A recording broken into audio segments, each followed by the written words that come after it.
एक छोटे से गांव में नूरीन नाम की एक मासूम लड़की अपने माता पिता के साथ सुखद जीवन बिता रही थी। नूरीन का स्वभाव बहुत ही कोमल और संवेदनशील था। उसे रात के समय अकेले बैठकर चांद को देखना और ख्वाबों की दुनिया में खो जाना बेहद पसंद। एक रात नूरीन ने एक अजीब सपना देखा। सपने में एक खूबसूरत युवक जो खुद को फरमान कहता था उससे बात करता है। फरमान बहुत ही शालीन और नरम लहजे में बात करता था। उसने नूरीन से कहा, मैं तुम्हारा शुभचिंतक हूँ, तुम कभी अकेली नहीं रहोगी। नूरीन हैरान तो हुई मगर उसने सपने को ज्यादा गंभीरता से नहीं लिया। सपने बार बार आने लगे। हर बार फरमान उससे बातें करता, उसके दिल की बातें जानता और ऐसे सुझाव देता जो उसके रोजमर्रा के मसलों को हल करने लगे। नूरीन ने सोचा, शायद अल्लाह ने मेरे लिए कोई गैबी मदद भेजी है। एक दिन फरमान ने सपने में नूरीन से कहा, नूरीन, मैं हमेशा तुम्हारे साथ रहना चाहता हूँ।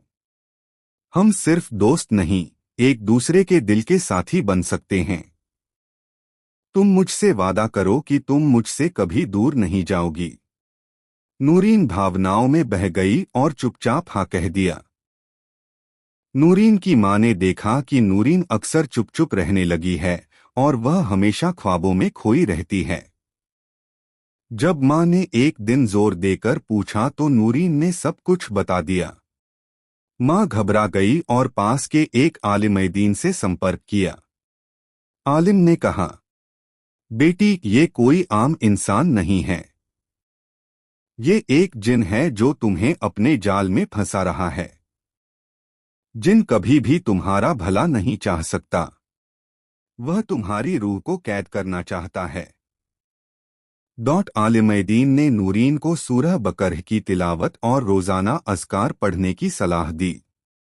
जब नूरीन ने कुरान की तिलावत शुरू की तो फरमान सपने में गुस्से में आने लगा। तुम मुझसे दूर क्यों जा रही हो?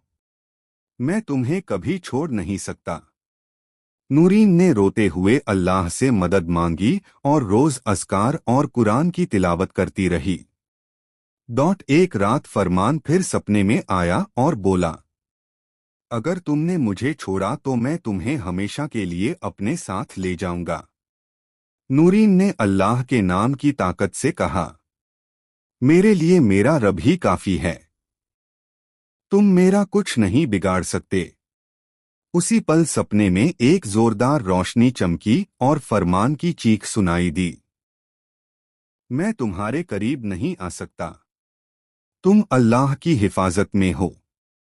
फरमान हमेशा के लिए गायब हो गया।